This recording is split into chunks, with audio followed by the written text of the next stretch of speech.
समय अपनी धीमी रफ्तार से आगे बढ़ने लगा।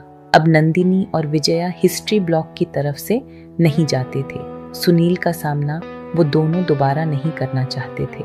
नंदिनी, विजया, पीयूष, दिव्या और राज अच्छे दोस्त बन चुके थे। दोस्ती काफी गहरी हो गई थी। कैंटीन की चाय, लाइब्रेरी की शांति, हॉस्टल की सीढ़ियां और बातें, सब कुछ अब हंसी और शरारत से भरा रहने लगा था। अक्सर दिव्या नंदिनी और विजया के साथ उनके हॉस्टल रूम में ठहर जाती थी और फिर कॉस्मेटिक से लेकर क्रश तक का मैराथन गपशप टाइम होता था। तीनों की बॉन्डिंग बहुत मजबूत और खूबसूरत थी। पोस्ट ग्रेजुएट बॉयज और गर्ल्स के हॉस्टल पास पास ही बने थे। शाम होते ही कैंपस में एक अलग ही चहल पहल फैल जाती। हॉस्टल के ठीक बाहर अशोक अंकल की एक छोटी सी चाय की टपरी थी। पुरानी लकड़ी का काउंटर, उबलती केतली और ताज़ा अदरक वाली चाय की खुशबू पूरे कैंपस को जैसे अपनी तरफ खींच लेती। बेस्वाद मेस के खाने से बचने के लिए अक्सर शाम को वहाँ चाय और खारी खाने के लिए हॉस्टल में रहने वाले लड़के लड़कियों की लंबी लाइन लगना आम बात थी। हंसी मजाक, गप्पे और चाय में डूबी दोस्ती, यही उस जगह की पहचान थी। इन्हीं भीड़भाड़ भरी शामों में नंदिनी, विजया, दिव्या, पीयूष और राज भी अपनी छोटी सी मीटिंग वहीं करते, कप हाथ में और किसी न किसी मस्ती की नई कहानी। शाम बीतते देर नहीं लगती थी, लेकिन चाहे दोस्त कितनी भी बार रोकें, हंसें, छेड़ें, नंदिनी अपने पापा की सीख कभी नहीं भूली।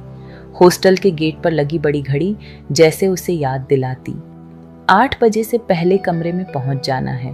वो हमेशा समय पर अपने कमरे में लौट जाती। सीधी, सरल और नियमों वाली नंदिनी। इसी बात ने कईयों को उसकी तरफ खींचा था। अशोक अंकल से नंदिनी का एक अलग सा अपनापन जुड़ गया था।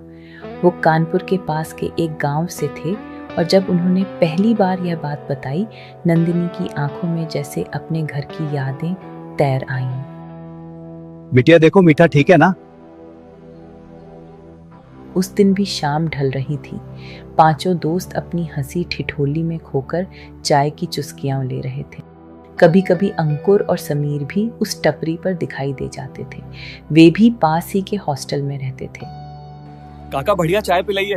जब अचानक समीर वहां आ पहुंचा, नंदिनी पर नजर पड़ते ही वह ठिठक गया। एक पल के लिए सांस जैसे रुक गई हो। वह मुड़कर वापस जाने ही वाला था कि अशोक अंकल की आवाज ने उसे थाम लिया। अरे समीर, आज जल्दी आ गया बेटा, यूनियन ऑफिस से फुर्सत मिल गई। आ तेरी वाली स्पेशल चाय बनाता हूँ। अशोक अंकल के मुंह से समीर का नाम सुनकर नंदिनी का ध्यान उसकी तरफ गया। वो उससे देख के मुस्कुराई और फिर बिना कुछ सोचे समझे उसकी तरफ जाने को उठ गई। दिव्या ने उसे आंखों से रोका भी, लेकिन नंदिनी अनसुना कर आगे बढ़ गई। नंदिनी ने समीर को हाय बोला। उनकी आंखें मिली और उसी पल समीर जैसे सब भूल गया। वो पल, उस पर उसे यकीन नहीं हो रहा था। उसके दिल की धड़कन तेज थी और वो ये समझने की कोशिश कर रहा था कि नंदिनी के आ जाने से उसके दिल में हलचल क्यों मच जाती है। आपका हाथ कैसा है? इंजेक्शन लगवा लिया ना? कहाँ लगवाया? अभी तक नहीं लगवाया इसने। लगवा लेना चाहिए था। नंदिनी ने जब समीर का हाथ छुआ तो समीर के गले में शब्द जैसे अटक गए। जो लड़का हमेशा बहादुर और बेपरवाह दिखता था, वह आज अचानक बेजुबान हो गया। धीरे से बस सिर हिला पाया। उस पल समीर के भीतर हलचल मच गई। चोट भर तो गई है, लेकिन पट्टी करते रहिएगा। दिल में जैसे कोई तेज धड़कता हुआ सच दबी आवाज में बोल उठा। नंदिनी की उंगलियों का हल्का सा स्पर्श भी उसके पूरे वजूद को हिला गया। समीर उसकी नर्म उंगलियों के स्पर्श का आदी होना नहीं चाहता था। डर था कहीं उसके चेहरे पर लिखी बेचैनी पढ़ न ली जाए।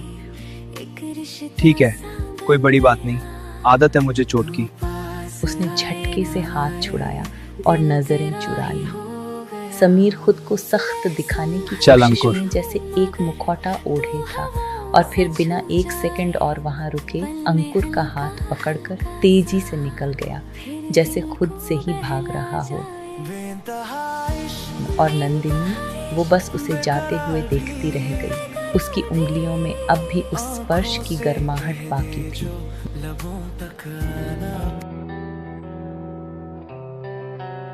बेइंतहा इश्क अब तन्हा